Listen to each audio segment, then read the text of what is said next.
जय श्री राम। अब यहाँ से श्री रामचरितमानस का 64 दोहा नंबर शुरू हो रहा है। तो आइए देखते हैं श्री गोस्वामी तुलसीदास जी ने क्या लिखा है। सती मरनु सुनी शंभुगन, लगे करन मख खीस रामा। यज्ञ विध्वंस बिलो की भृगु, रक्षा कीन्हि मुनीस। यहाँ पे सती का जब मरण सुनकर शिव जी के गण यज्ञ को विध्वंस नष्ट करने लगे तो उस समय भृगु मुनि आगे आए और यज्ञ की रक्षा के लिए उन्होंने कहा, समाचार सब शंकर पाए, वीरभद्र करी कोप पठाए। यज्ञ विध्वंस जाई तिन्ह कीन्हा, सकल सुरन विधि वत फल दीन्हा। ये सब समाचार शिव जी को मिले तब उन्होंने क्रोध करके वीरभद्र को भेजा। वीरभद्र जी वहाँ पर जाकर यज्ञ का विध्वंस कर डाला और सब देवताओं को यथोचित फल दंड दिया। जो जग विदित दक्ष गति सोई, जसी कछु शंभु भी मुख कै होई। यह इतिहास यह ही इतिहास सकल जग जानी, ताते मैं संक्षेप बखानी। दक्ष की जगत प्रसिद्ध वही गति हुई जो शिवद्रोह की हुआ करती है। यह इतिहास सारा संसार जानता है, इसलिए मैंने संक्षेप में वर्णन किया। सती मरत हरि सन बरु मागा, जन्म जन्म शिव पद अनुरागा। तेहि कारण हिम गिरिगृह जाई, जनमी पार बती तनु पाई। सती ने मरते समय भगवान हरि से यह वर मांगा कि मेरा जन्म जन्म में शिव जी के चरणों में अनुराग रहे। इसी कारण उन्होंने हिमांचल के घर जाकर पार्वती के शरीर में जन्म लिया। जब ते उमा शैल गृह जाई, सकल सिद्धि संपत्ति तह छाई। जहाँ तह मुनि ने सुआश्रम कीन्हे, उचित बास हिम भूधर दीन्हे।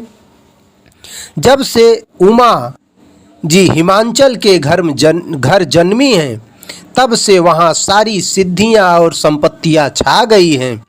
मुनियों ने जहाँ तहाँ सुंदर आश्रम बना लिए हैं और हिमांचल ने उनको उचित स्थान दिए हैं। सदा सुमन फल सहित सब द्रुम नव नाना जाति राम। प्रगति सुंदर शैल पर मनियाकार, आकर बहु भाति राम।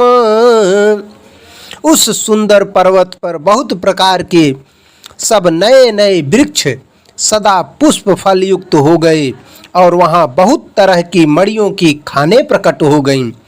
सरिता सब पुनीत जलु बहई खग मृग मधुप सुखी सब रही। सहज बयरु जब जीवन त्यागा सहज बयरु सब जीवन त्यागा गिरी पर सकल करई अनुरागा। सारी नदियों में पवित्र जल बहता है और पक्षी पशु भ्रमर सुखी रहते हैं। सभी जीवों ने अपना स्वाभाविक बैर छोड़ दिया और पर्वत पर सभी परस्पर प्रेम से रहते हैं। सोह शैल गिरी जागृह आए जिमि जनु राम भगति कै पाए।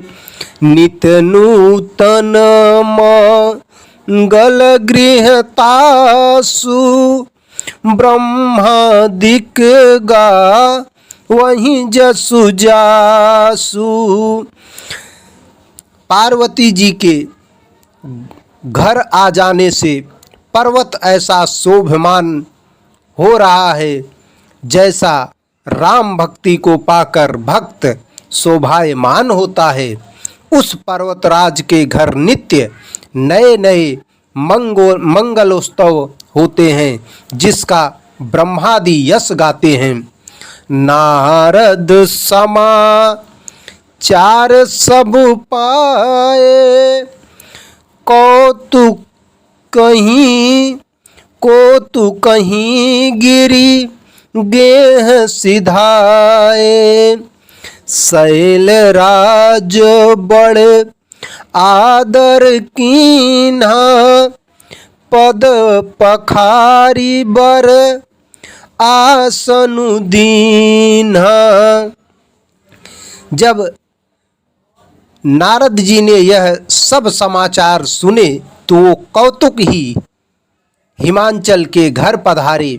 पर्वतराज ने उनका बड़ा आदर किया और चरण धोकर उनको उत्तम आसन दिया। नारी सहित मुनि पद सिरुनावा चरण सलील स बुभवनु सिचावा। निज सौभाग्य बहुत गिरि बरना सुता बोली में ली मुनि चरेना। फिर अपनी स्त्री सहित मुनि के चरणों में सिर नवाया और उनके चरणोदक को सारे घर में छिड़कवाया। हिमांचल ने अपने सौभाग्य का बहुत बखान किया और पुत्री को बुलाकर मुनि के चरणों में रख दिया। तो इसी के साथ दोहा नंबर 64 और 65 समाप्त हो रहा है। बोलिए श्री राघवेंद्र सरकार की जय, श्री हनुमान जी महाराज की जय। जय जय श्री सीताराम।